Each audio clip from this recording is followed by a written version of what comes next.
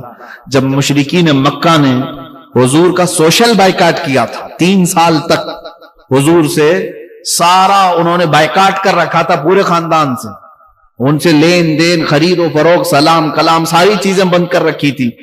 اور 3 سال ایسے گزرے میرے آقا صلی اللہ علیہ وسلم کے شعب ابی طالب میں کہ جس وقت ان کے ہاں کھانے کی کمی ایسی تھی کہ پتے کھائے گئے اور چمڑے کو پانی میں ابال کر کے کھایا گئے مکہ میں. اور حضرت سعد رضی اللہ تعالیٰ عنہ مدینے میں رہنے والے صحابی، حضور پر وہ پہلے ہی اسلام لا چکے تھے. جب ان کو یہ خبر ہوئی نا کہ مکہ والوں نے حضور کا سوشل بائیکاٹ کر رکھا ہے، حضرت سعد مدینے میں بیٹھ کر کے چمڑے پکاتے تھے اور کھاتے تھے، اور یہ کہتے یہ کیسے گوارا ہوگا کہ میرے آقا صلی اللہ علیہ وسلم پر فاقہ چل رہا ہو اور میں گھر میں گرم گرم روٹیاں توڑ رہا ہوں. وہ صحابہ تھے، سب کچھ انہوں نے فدا کیا، اور پھر اخیر میں کیا کہا جانتے ہیں؟ جان دی ہوئی اسی کی تھی، حق تو یہ ہے کہ حق ادا نہ ہوا. حضرت ابو قتادہ کے بارے میں کہتے کہتے رک گیا تھا. حضور پر جب تیر برسائے جا رہے تھے تو یہ ڈھال بن کر کھڑے تھے. ان کے جسم پر وہ ڈھال بننے کی وجہ سے کتنے تیر آئے معلوم؟ 80 تیر لگے تھے، لیکن وہ ہٹنے کو تیار نہیں تھے. حضور پاک کے سامنے سے ہٹنے کو تیار نہیں تھے کہ کوئی تیر حضور کی طرف نہ آ جائے. جسم پر 80 تیر گئے، یہاں تک کہ ایک تیر آیا حضرت ابو قتادہ کی سیدھے آنکھ میں چلا گیا، اور ان کی آنکھ کا ڈھیلا باہر آ گیا، آنکھ کی پتلی باہر آ گئی، لٹک گئی. اس کے باوجود بھی صحابہ کہنے لگے اب یہ موقع ہمیں دے دو. حضرت ابو قتادہ کہتے نہیں، جسم پورا ختم ہو جائے تب تک میں یہاں سے نہیں ہٹوں گا. تحفظ ناموس رسالت کسی عام مسئلے کو کہتے ہیں؟ کسی ایسی ہلکی چیز کو کہتے ہیں؟ صحابہ سے سیکھو، سب کچھ نچھاور کیا. حضور پاک صلی اللہ علیہ وسلم نے خود ان کو بلایا حضرت ابو قتادہ کو کہ ہٹ جاؤ، اور حضور نے اپنے ہاتھ مبارک سے ان کی آنکھ کو اندر کیا اور اپنا لعاب پاک لگایا. آنکھ صحیح ہو گئی، آنکھ صحیح ہو گئی. اسی لیے تو وہ صحابہ سب کچھ نچھاور کرتے تھے. کون دیتا ہے دینے کو منہ چاہیے، دینے والا ہے سچا ہمارا نبی. اور ان کا عقیدہ یہی تھا، جو اس عقیدے کو لے کر کے بریلی کے تاجدار نے یہ لکھا تھا، شافی و نافی ہو تم، وافی و کافی ہو تم، درد کو کر دو دوا، تم پہ کروڑوں درود. عزیزان گرامی وقار، صحابہ اکرام رضوان اللہ تعالی علیہ مجمعین کی قربانیاں بیان کروں رات نہ کافی ہے. تحفظ ناموس رسالت پر ان کی قربانیاں بے شمار ہیں. اللہ جب قرآن میں ان کے متعلق یہ فرماتا ہے رضی اللہ عنہم، اللہ ان سب سے راضی ہوا. اللہ ان سب سے راضی ہوا کس بات پر؟ کہ یہ نبی کے لیے ہر چیز قربان کرتے ہیں، ہر چیز. حضور پاک صلی اللہ تعالی علیہ وسلم کی کسی ایک چیز کو بھی یہ ہلکے میں نہیں لیتے. اس خالد بن ولید کو سنتے ہیں آپ، جنہوں نے اپنی زندگی میں 125 جنگیں لڑی. کتنی؟ 125 جنگیں لڑی ہیں. جنگ کی بات کر رہا ہوں، کوئی جنگ مہینے چلی ہے، کوئی 15 دن 20 دن، جنگ کی حالت میں پوری زندگی گزر گئی. اچھا، ان کی خصوصیت تو دیکھیں، 125 جنگوں میں ایک جنگ میں بھی شکست نہیں ہوئی. اسی لیے تو میرے آقا نے ان کو سیف اللہ کہا تھا، یہ اللہ کی تلوار ہے.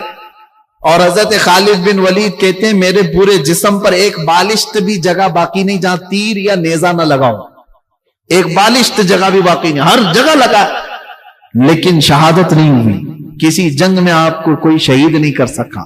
وہ طبعی موت ان کا انتقال ہوا اپنے بستر پر، حضرت خالد بن ولید. اس کی وجہ مفسرین یہ بتاتے ہیں، اگر کوئی ان کو میدان جنگ میں مار دیتا، شہید کرتا، تو پھر دنیا یہ کہتی کہ اللہ کی تلوار ٹوٹ گئی. سیف اللہ ہے نا اللہ کی تلوار. ان کے بارے میں بات کر رہا ہوں جس نے 125 جنگیں لڑی. وہ کیسا بطل جلیل اور بہادر عظیم، اور دشمنوں کے ناکوں تلے چنے چبوا دے، بہت مشہور جرنیل. ایک جنگ میں حالت ایسی آ گئی کہ کفار سر پہ سوار تھے، کسی نے تلوار ماری تو آپ کا امامہ کھل کر نیچے گر گیا، امامہ گر گیا، اور ادھر خالد بن ولید کے سر پر ایک کافر کھڑا ہے تلوار لے کر، اور جنگ کے جوہر جاننے والا تو مقابلہ کرتا، کپڑے چھوڑ دیتا۔ ارے میاں کبھی ہاتھ کٹ رہا ہے، کبھی جبہ پھٹ رہا ہے، یہ تھوڑی نہ دیکھا جاتا ہے جنگ کے میدان میں۔ خالد بن ولید نے مشرکین کو اٹھائے ہوئے تلواروں کی طرف نہیں دیکھا، وہ امامہ اٹھانے کے لیے بھاگے، دوڑے اور جا کر کے اٹھایا۔ ارے یہاں اس وقت تک تو گردن پہ تلواریں چل جاتی، ٹکڑے کر دیتے، کئی لوگ سوار تھے سر پر، پھر بھی آپ وہ امامہ اٹھانے کے لیے گئے، اٹھا کر کے لے آئے، اور جس کے ہاتھ میں تلوار تھی وہ رک گیا اور کہا خالد بن ولید ہے تو؟ میں نے تیرے بہادری کے بڑے قصے سنے، لیکن آج ایسا کام تجھ کو کرتے ہوئے دیکھا جو ایک عام سپاہی بھی نہیں کرتا۔ ارے سر سے اگر ٹوپی یا امامہ گرا تو سامنے دشمن بھی تو کھڑا تھا۔ خالد بن ولید نے جواب کیا دیا؟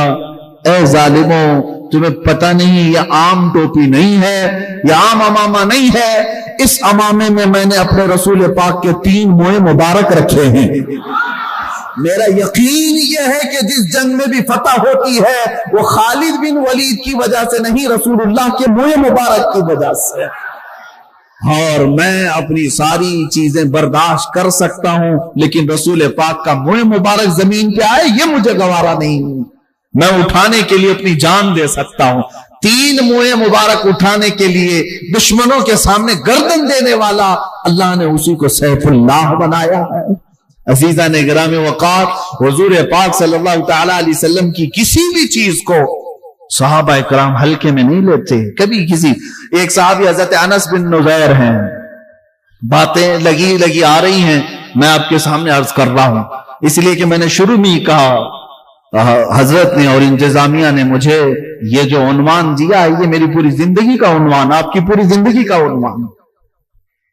حضرت انس بن نذیر حضور کے قریبی صحابی، رازدار بھی کہہ لیں، حضور ان کو ساتھ رکھتے۔ قباء کی مسجد میں نماز پڑھ کر کے حضور نکلے تھے، ایک خط آیا، کوئی قاصد خط لے کر کے آیا، مکہ والے جنگ کی تیاری کر رہے ہیں اور اس میں سب پوائنٹ لکھے ہوئے تھے۔ حضور نے حضرت انس کو دیا، ان کا گھر قریب میں تھا، مسجد قباء کے قریب، اکیلے میں بلایا، کہا انس یہ پڑھ کے سناؤ کیا کیا ہے۔ خط حضرت انس نے پڑھ کر کے سنایا، خط بند کر دیا۔ حضور نے فرمایا یہ راز ہے تیرے اور میرے بیچ میں، کسی کو خبر نہیں ہونی چاہیے، تیرے اور میرے بیچ میں یہ راز ہے۔ حضرت انس، اب دیکھو راز رسول کی حفاظت، اللہ اکبر، وہ صحابہ کا ہی کردار تھا۔ انہوں نے کہا یا رسول اللہ بس یہاں پر مہر بند ہو گئی۔ حضور صلی اللہ تعالی علیہ وسلم نکلے گھر کے باہر، انس بن نذیر کی بیوی گھر کے اندر تھی، آئی، پوچھا کیا خط آیا ہے مکہ سے؟ کہا تجھے کیسے خبر؟ کہا بتاؤ تو صحیح کیا پیغام ہے؟ حضرت انس نے کہا کچھ بھی نہیں ہے، خبردار اس سلسلے میں بات مت کرنا، اس سلسلے میں مجھ سے گفتگو بھی مت کرنا، اپنی بیوی کو کہہ رہے ہیں۔ بیوی نے کہا انس جو مضمون تم نے رسول اللہ کو سنایا میں نے پورا سن لیا، میں نے پورا سن لیا۔ حضرت انس اب اتنے جلال میں آئے کہ سیدھے اپنی بیوی کی گردن پکڑ لی، گردن پکڑ لی، کہا اب تیرا فیصلہ میں رسول پاک کے پاس کروں، کیونکہ میں یہ نہیں چاہتا کہ میں رسول اللہ کے راز کی افشا کرنے والے یا حفاظت نہ کرنے والوں میں اٹھایا جاؤ، اس سے پہلے اگر میرے مصطفیٰ نے فرمایا تو تیری گردن دبا دوں گا۔ اپنی بہت چہیتی بیوی، قریبی بیوی تھی، گردن پکڑ کر کے ہی باہر لے کر آئے۔ حضور ابھی قریب میں تھے، رسول پاک صلی اللہ علیہ وسلم کی بارگاہ میں آئے، کہا یا رسول اللہ مجھ غریب کو معاف کر دیں، جو خط آپ نے راز فرمایا تھا وہ میری بیوی نے دیوار پیچھے سے سن لیا۔ رسول پاک صلی اللہ علیہ وسلم نے ایک نظر اس کی طرف دیکھی، حضرت انس اس کی گردن چھوڑنے کو تیار نہیں، کسی حالت میں گردن چھوڑنے کو تیار نہیں، بیوی ہو تو ہو لیکن میرے نزدیک رسول اللہ کا راز اہم ہے۔ حضور پاک صلی اللہ علیہ وسلم نے فرمایا، اس خاتون کو دیکھ کر کے کہا کہ انس اس کی گردن چھوڑ دو، جس طرح تم میرے صحابی ہو وہ بھی میری صحابیہ ہے۔ حضرت انس بن نذیر کو جب حضور نے فرمایا تب آپ نے گردن چھوڑ دی۔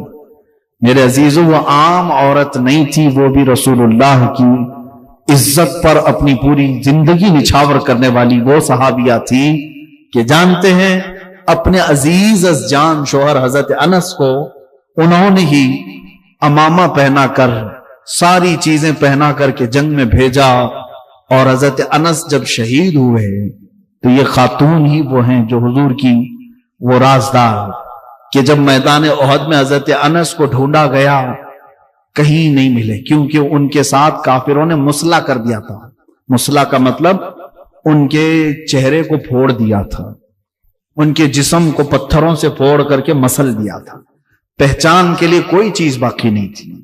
یہاں تک کہ ان کی خاتون اور ان کی بہن آئی، حضرت انس کی صرف انگلی دیکھ کر کے پہچانا، ایک انگلی باقی تھی، انگلی کے پور دیکھ کر کے کہا کہ یہ میرے سرتاج، یہ میرے شوہر نامدار، اور ان کی بہن نے کہا یہ میرا بھائی ہے۔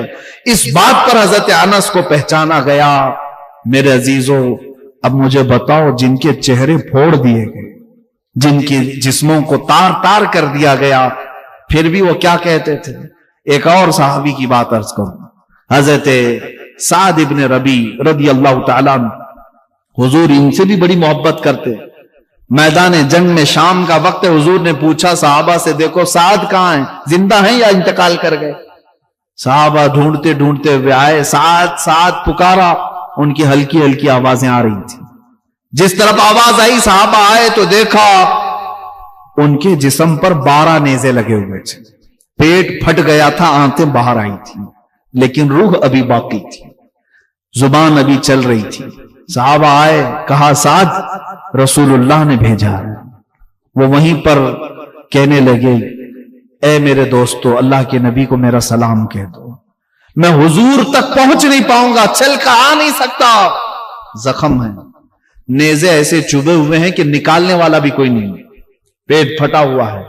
لیکن جانتے ہو جو جملہ انہوں نے کہا، سعد ابن ربی، تحفظ ناموس رسالت کا سب سے بڑا جملہ یہ سعد ابن ربی نے کہا ہے، میں اپنی جانب سے کہتا ہوں۔ وہ کہتے ہیں، آنے والوں جاؤ رسول اللہ کی بارگاہ میں کہنا سعد کو معاف کر دیں یا رسول اللہ، سعد کو معاف کر دیں یا رسول اللہ، آپ کی حفاظت کا حق ادا نہیں کر سکا۔ اے مسلمانوں بتاؤ، ہم گرم بستروں پر سو کر کے، گرم روٹیاں کھا کر کے، پھر بھی کہتے ہیں ہم محبت رسول ہیں، عشق رسالت ہے ہمارے پاس۔ جن کے پیٹ پھٹ گئے، نیزے ان کے اوپر چوبے ہوئے، تب بھی وہ کہتے ہیں کہ ہم حق ادا نہیں کر سکے، حق ادا نہیں کر سکتے۔ اسی قوم کی حال یہ ہے کہ دنیا ہر گھڑی ہمارے اعمال کو نشانہ بنا کر کے ہمیں ڈیگریڈ کرتی جا رہی ہے۔ سمجھ جاؤ میرے عزیزو، کب تک اس زندگی کا اس طرح سے چلے گا؟ کیونکہ میرے آقا صلی اللہ تعالی علیہ وسلم کو آج آپ کے سامنے میں یہ بات رکھتا ہوں، حضور اکرم صلی اللہ تعالی علیہ وسلم کو آپ کیا سمجھتے ہیں؟ اپنی قبر انور میں وہ زندہ ہیں؟ ہم تو سنی ہیں۔ حضور اکرم صلی اللہ تعالی علیہ وسلم اپنی قبر پاک میں زندہ ہیں، لیکن یہ بات بھی سمجھ کے چلو، حضور نے فرمایا ہر جمعرات کو میری پوری امت کے اعمال میرے پاس پیش کیے جاتے ہیں، تم میں سے، ہم میں سے، سب کے اعمال ہر جمعرات کو حضور کے پاس فرشتے سناتے ہیں، فلاں بن فلاں نے ہفتہ بھر یہ کام کیا ہے۔ حضور فرماتے ہیں اگر برے اعمال پیش ہوتے ہیں تو مجھے غم ہوتا ہے، میں استغفار کرتا ہوں اللہ کی بارگاہ میں، اور اچھے اعمال آتے ہیں تو شکر بجا لاتا ہوں، اس کے لیے دعا کرتا ہوں۔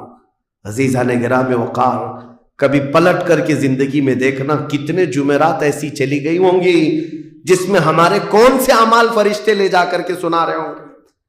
حضور اکرم صلی اللہ تعالی علیہ وسلم کی بارگاہ میں جب ہمارے اعمال یہ کہہ کر سنائے جائیں، آقا آپ کا فلاں امتی بے خبر ہے، نہ نماز پڑھتا ہے، نہ ہی آپ پر درود پڑھتا ہے، نہ ہی وہ کبھی نیکیوں کی طرف آتا ہے، وہ تو گانوں کی دھن پر جی رہا ہے، صبح اٹھتا ہے، شام ہوتی ہے تو اس کو تو فلموں کے نغمے یاد ہیں، آپ کا کوئی قول یاد نہیں۔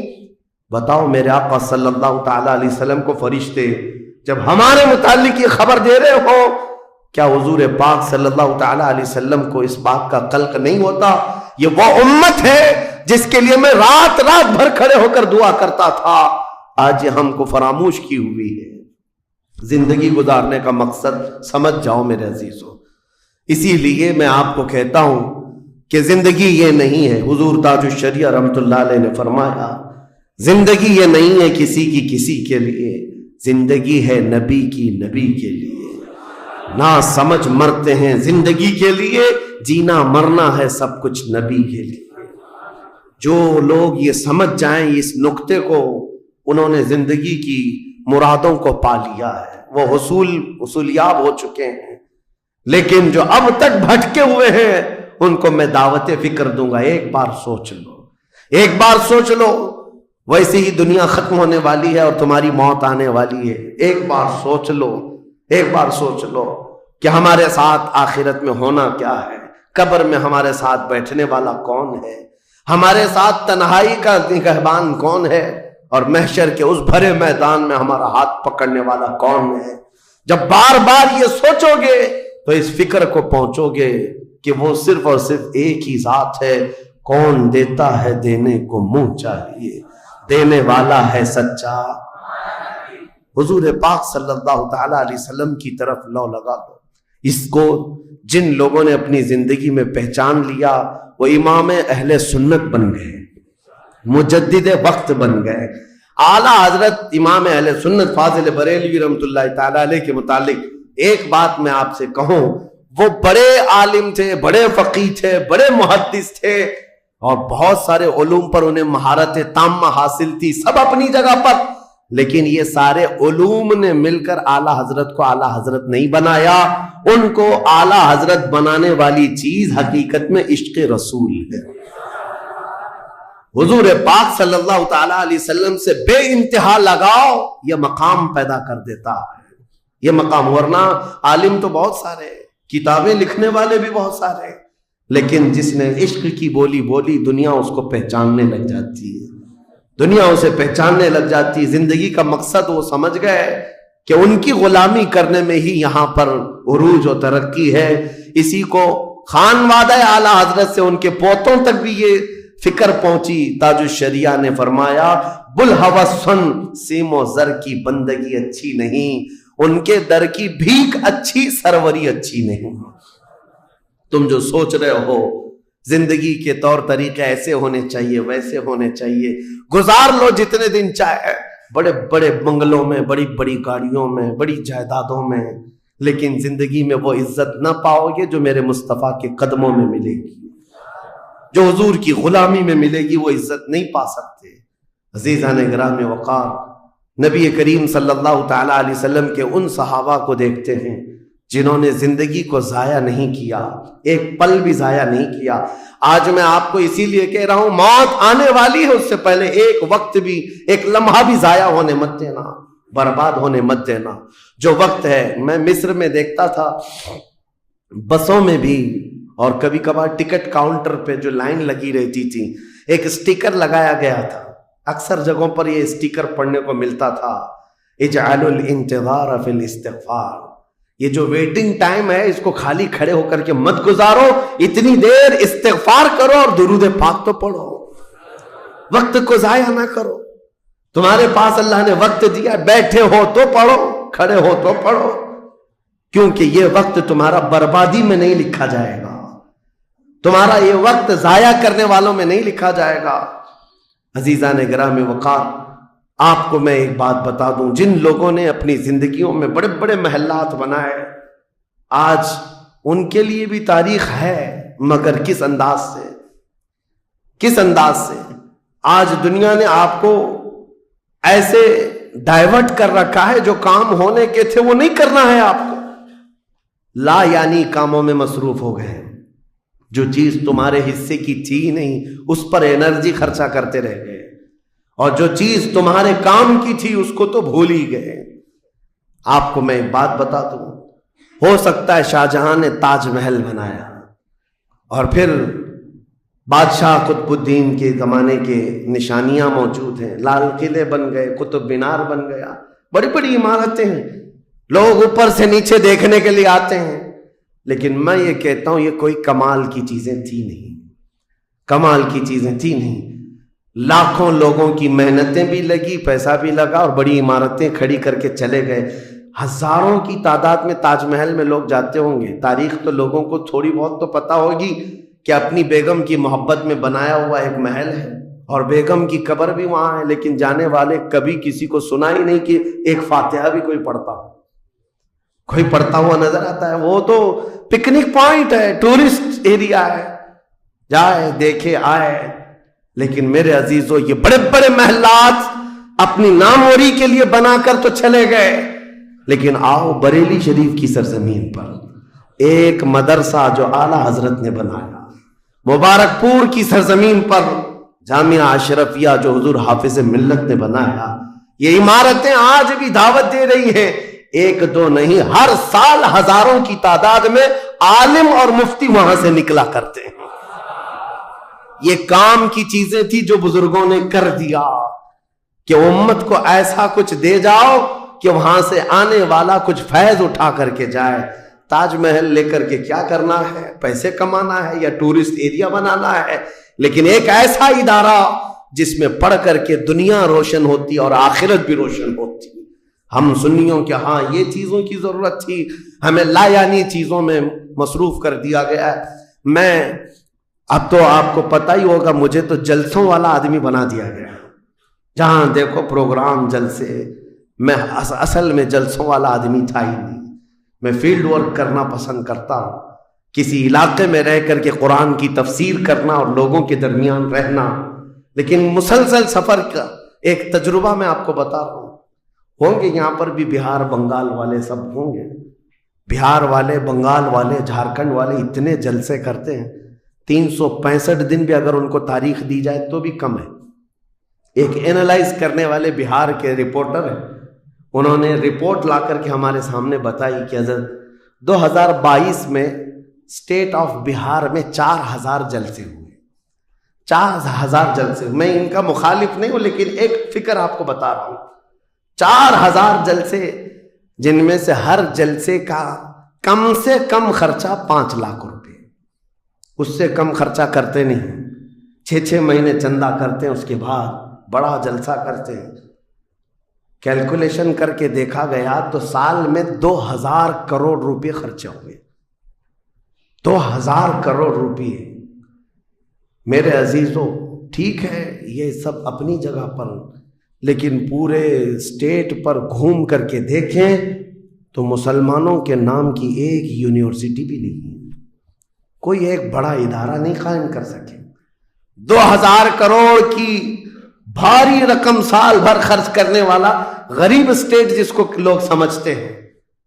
میرے عزیزوں, میں یہ بات اس لیے عرض کر رہا ہوں, جن چیزوں میں تمہارا ذہن الجھ گیا یہ وہ تمہارے کام کی نہیں تھی. اعلیٰ حضرت نے بہت پہلے فرمایا تھا, یہ دنیا کا حال یہ ہے, شہد دکھائے زہر پلائے. یہاں پر چکا چون دکھنے والی چیزیں وہ تمہارے حق کی نہیں ہے. اور ممبئی والے کیا کرتے ہیں؟ وہ تو بہار والے جلسوں میں ہیں. ممبئی والے کھچڑا کمپٹیشن کرتے ہیں. ہاں, اس محلے میں 51 دیگ بنی ہے تو ہمارے ہاں 60 دیگ بنے گی, 70 دیگ بنے گی. اور کھاتا کون ہے؟ جو پہلے سے کھائے ہوئے لوگ ہیں. دن بھر 5 ٹائم کھانے والے لوگ ہی کھچڑا کھا رہے ہیں. ثواب تو ان کے لیے تھا اس غریب کو کھلانے پر جس کے گھر میں ایک روٹی ہے تو دوسری روٹی نہیں ہے. کھلانا بالکل ثواب ہے. حدیثوں میں ملتا ہے کھلانے سے بڑھ کر کے ثواب نہیں ہے, پہنانے سے بڑھ کر. سرکار غوث پاک کا یہ فرمان بھی ہے, میں نے ساری نیکیوں کو الٹ پلٹ کر کے دیکھ لیا, رحمان کو 2 نیکیاں سب سے زیادہ پسند ہیں, ایک بھوکوں کو کھلانا, ننگوں کو پہنانا. یہ 2 چیزیں. لیکن یہاں پر کن لوگوں کو کھلایا جا رہا ہے؟ ہم ہی لوگ تو کھاتے ہیں.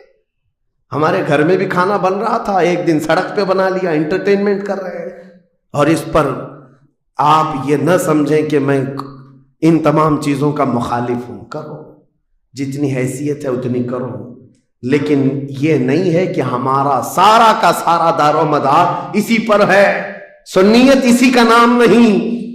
ہونا تو یہ چاہیے تھا کہ ہمارے پاس ایسا مضبوط قلعہ ہوتا جو ہر زمانے میں میرے مصطفیٰ کی عزت پر پہرا دینے والے سپاہی وہاں پر تیار ہو رہے ہوتے. ہمارے پاس نہیں ہے ان تمام چیزوں کی.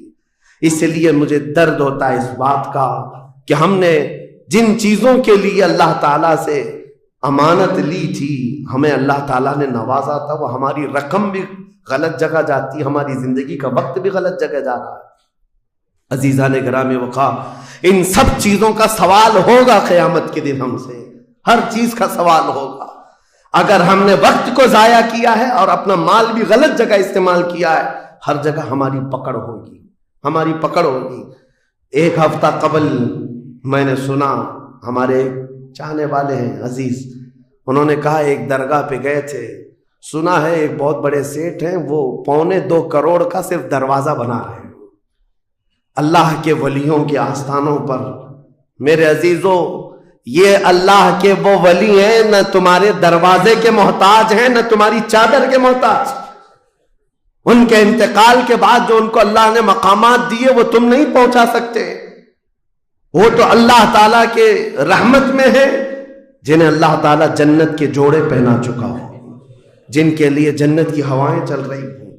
ان اولیاء کے مشن کو زندہ کرنا حقیقت میں ایصال ثواب. ان کے لیے سب سے بڑی نظر و نیاز یہی ہے. ماررہ مطہرہ میں حاضر تھا, بڑی خوشی ہوئی. صاحب سجادہ نے بڑھ کر کے یہ اعلان کیا تھا, آنے والے زائرین جتنے سنی آتے ہیں, ہم ان سب سے کہتے ہیں کہ ہمارے اولیاء جتنے یہاں آرام کر رہے ہیں, ان اولیاء کو جو چادریں ڈالنی تھی وہ ہم ڈال چکے. تمہاری طرف سے اب کسی چادر کے لانے کی ضرورت نہیں, اور اگر لانا ہی چاہتے ہو ایک دوپٹہ لے جاؤ اور غریب بہن کے سر پر اوڑا. یہ پیغامات تھے خانقاہوں کے. حقیقت میں یہی امت کا کام ہے. عزیزان گرامی وقار, لا یعنی کاموں میں پڑھ کر کے ہمارا وقت جو برباد ہوا اس کی تلافی مشکل ہے, بہت مشکل ہے. اس لیے میں صرف یہ میسج دینا چاہوں گا کہ زندگی کے اس پوائنٹ پر آج ہم آ چکے ہیں جہاں آندھیاں طوفان ہر طرح سے ایک بہت بڑی آزمائش میں ہم گرفتار ہیں. کن کن چیزوں کا علاج کیا جائے سمجھ میں نہیں آتا. کبھی کبھار میں بیٹھ کر سوچتا ہوں, گھر میں اگر گیس کا پائپ بھی لیک ہو گیا, آگ بھی لگی ہے, پانی کا پورا فوارہ بھی آ رہا ہو, کچرا بھی گرا ہو, تو آدمی سوچنے لگ جاتا ہے کس چیز کو روکوں, پانی کو روکوں, گیس کو روکوں, آگ کو روکوں, کچرا اٹھاؤں, کیا کروں سمجھ میں نہیں آتا. یہ حالات آج ہمارے ساتھ ایسی ہو گئے, ہم کن کن چیزوں کا مقابلہ کریں سمجھ میں نہیں آتا. اور پھر اس پر مزید جب ہم اپنی قوم کی طرف دیکھتے ہیں, یہ تو گیم چلاتے ہوئے مزے سے بیٹھے ہوئے ہیں, ایسا لگتا ہے انہیں کسی چیز کی فکر ہی نہیں. شاعر نے کہا تھا, جگہ جگہ کے تھک چکے ہیں تمہیں یہ ہنگامے, نشاط لذت خواب گراں بدل ڈالو, اٹھو وہ گر نہ حشر نہ ہوگا پھر کبھی, دوڑو کہ زمانہ چال اپنی چل گیا. میرے عزیزوں, بس وقت کا احساس تمہارے اندر آ جائے, ضائع نہ کرو. میرے آقا صلی اللہ تعالیٰ علیہ وسلم کی ایک بات میں تمہیں بتا دیتا ہوں. آپ یہ سوچتے ہیں بہت سارے نوجوان خالی فالتو اسی لیے بیٹھے ہوئے, میرے سٹیٹس کے مطابق کام نہیں ملتا, میرے سٹینڈرڈ کے مطابق مجھے کام نہیں ملتا, برباد کیے جا رہے ہیں اپنی زندگی اور لوگوں پر بوجھ بنے ہوئے ہیں. میں ان کے بارے میں بتاتا ہوں. سید الانبیاء رسول مختار صلی اللہ تعالی علیہ وسلم, اگر وہ چاہیں تو روزانہ ان کے گھر جنت کا دسترخوان اترے, اگر وہ چاہیں تو سونے اور چاندی کے محلات میں زندگی گزاریں. لیکن جانتے ہو نبی کریم صلی اللہ علیہ وسلم ایک دن سیدہ فاطمہ الزہرا کے گھر آئے, دیکھا حسنین کریمین تاک میں دب کے ہوئے بیٹھے, پیٹ پیٹ سے لگا ہوا ہے, آنکھیں اندر ہیں. حضرت فاطمہ بھی بیٹھی ہوئی, آواز کسی کی نہیں. حضور رحمت عالم صلی اللہ علیہ وسلم نے پوچھا, فاطمہ کیا حال ہے, گھر میں خاموشی کیوں ہے؟ سیدہ کائنات نے کہا, ابا جان پچھلے 4 دن سے ہمارے گھر میں کوئی کھانا نہیں. حضور پاک صلی اللہ تعالی علیہ وسلم نے یہ نہیں فرمایا کہ ابھی بلاتا ہوں جبرائیل کو, ابھی دسترخوان لاؤ, ابھی میرے گھر کے کھانے کے انتظامات کرو. چاہتے تو حضور آرڈر دے دیتے, ساری نعمتیں آ جاتی. لیکن حضور نے کیا فرمایا سنو. فاطمہ الزہرا سلام اللہ علیہا سے کہتے, فاطمہ انتظار کرو, تمہارا بابا جائے گا. یعنی خود اپنے بارے میں کہتے, میں جاتا ہوں, دیکھتا ہوں کوئی مزدوری مل جائے، میں کام کر کے اپنے بچوں کو کھانا لے کر کے آؤں گا، کام کر کے کھانا لاؤں گا، مانگ کر کے نہیں۔ حضور رحمت عالم صلی اللہ تعالی علیہ وسلم جو سید الانبیاء ہیں، جن کے قدموں کا بوسہ جبرائیل امین لیتے ہوں، وہ چل کر کے مدینے کے باہر آئے، گرمی کی تپش الگ ہے، دھوپ ہے، باہر آئے، ایک باغیچہ تھا جس میں مالی کام کر رہا تھا، باغبان۔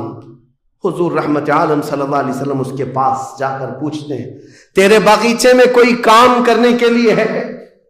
کام مل سکتا ہے؟ اس نے کہا ہاں کام مل سکتا ہے، آؤ میرے باغیچے میں کنواں ہے، ڈول ڈالو، پانی اٹھاؤ، ایک درخت کو پانی ڈال دینا، بدلے میں 2 کھجوریں دوں گا، اجرت صرف 2 کھجوریں۔ رسول رحمت صلی اللہ تعالی علیہ وسلم فرماتے ہیں مجھے منظور ہے۔ گئے اور جا کر اپنے ہاتھ سے رسی لے کر ڈول کنویں میں ڈالا، پانی کھینچتے تھے، جب ڈول بھر کر آتا اپنے کندھے پر اٹھاتے اور درخت پر لے جا کر پانی ڈال کر آتے، ایک درخت پر ایک مٹکا، ایک ڈول پانی ڈالا تو مالک نے 2 کھجوریں دی، باغیچے کے مالی نے 2 کھجوریں دی، دوسرا ڈول اٹھایا پھر کھجوریں ملی، تیسرا ڈول اٹھایا 6 کھجوریں لی، چوتھا ڈول حضور نے ڈالا تھا کہ رسی ٹوٹ گئی، ڈول کنویں میں گر گیا۔ باغیچے کا مالک یہ دیکھتا ہے، وہ پہچانتا نہیں تھا، غصے میں آتے ہی سیدھے حضور پر ہاتھ اٹھا دیا، کہا کہ تمہیں کام نہیں آتا، میری رسی توڑ دیا۔ رسول کریم صلی اللہ تعالی علیہ وسلم نے پلٹ کر کچھ نہیں کہا، وہ رحمت عالم صلی اللہ تعالی علیہ وسلم تھے، وہ 6 کھجوریں لے کر کے واپس مدینے آئے، کہا فاطمہ کہاں ہیں بچے، کہاں ہیں؟ یہی 6 کھجوریں حضور نے لا کر اپنے منہ سے چبا کر ان بچوں کے منہ میں ڈالا اور کہا آج تک روئے زمین پر کوئی نبی ایسا نہیں آیا، 1,24,000 کم و بیش نبیوں میں ہر نبی نے اپنے ہاتھوں کی کمائی کھائی ہے، اپنے عمل کی کمائی کھائی ہے۔ رحمت عالم صلی اللہ تعالی علیہ وسلم نے جب وہ مالک کل ہے، بلکہ جنت کی چابیوں کے مالک، ساری زمینوں کے خزانوں کے مالک، کل جہاں ملک اور جو کی روٹی غذا، اس شکم کی قناعت پہ لاکھوں سلام، وہ لمبے لمبے ہاتھوں سے بھیک دینے والے آقا، سب کچھ ہونے کے باوجود اگر کسی ایک باغیچے میں ڈول اٹھا کر پانی بھرتے ہوں تو اسی لیے نہیں کہ ان کے ہاں کوئی مجبوری تھی، بلکہ امت کو یہ درس دینا تھا، اے امت کے غیور نوجوانوں، تم کبھی خالی نہ بیٹھنا، مجھے دیکھنا اور عمل کرتے رہنا، اور اللہ تعالیٰ تمہیں دروازے رزق کے ضرور کھولے۔ خالی بیٹھے ہوئے وقت برباد کرنے والے لوگوں کو میں اکثر یہ بات سناتا ہوں، اے میرے عزیزوں، مسلمان محلوں میں جہاں سے بھی گزرو حال یہی ہے، رات کو 4 بجے تک ان کے ہاں روشنیاں، کس بات کے لیے؟ میاں کیا فکر ہو رہی ہے، کس بات کی یہاں میٹنگ چل رہی ہے، چرچے کس بات کے؟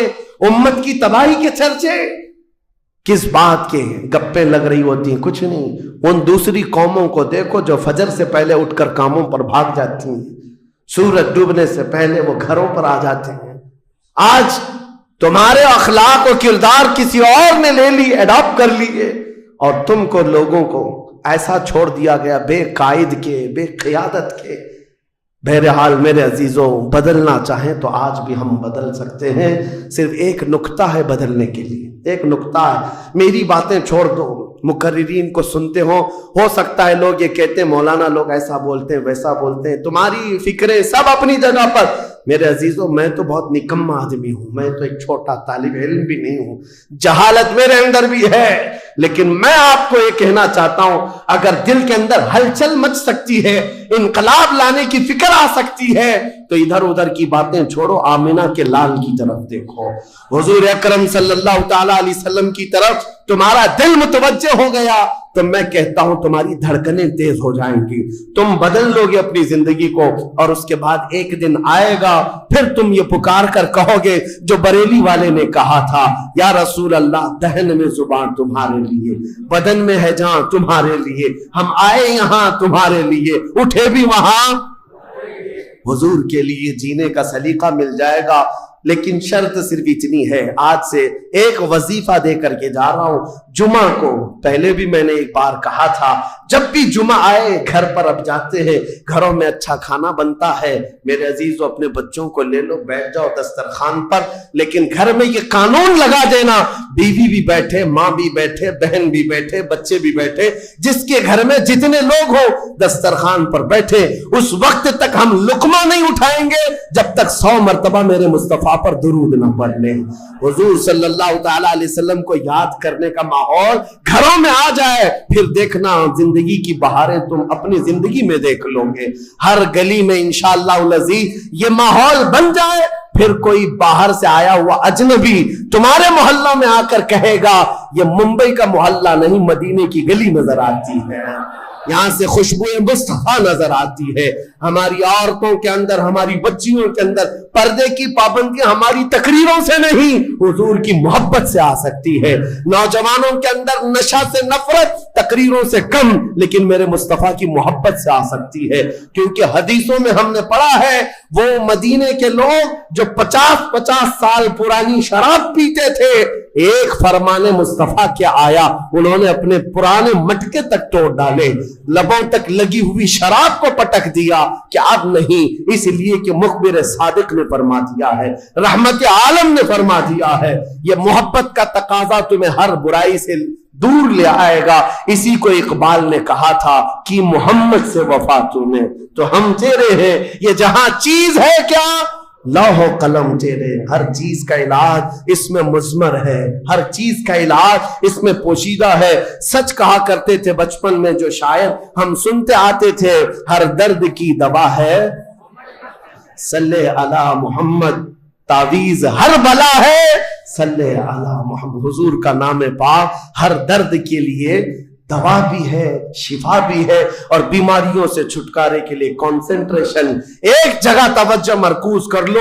آج سے اپنے دل میں یہ احساس پیدا کرو میں اس کا اس کا نہیں ہوں، لوگوں نے مجھے بنا رکھا ہے، یہ اس کا فین ہے، اس کا فین ہے، نہیں۔ بیدم وارسی کو پڑھو، کیا کہتے تھے اللہ والے، میرے عزیزوں، کہتے ہیں بارگاہ مصطفیٰ میں یوں عرض کرتے ہیں، سگے طیبہ سب کہہ کے پکارے بیدم، یہی رکھیو میری پہچان مدینے والے۔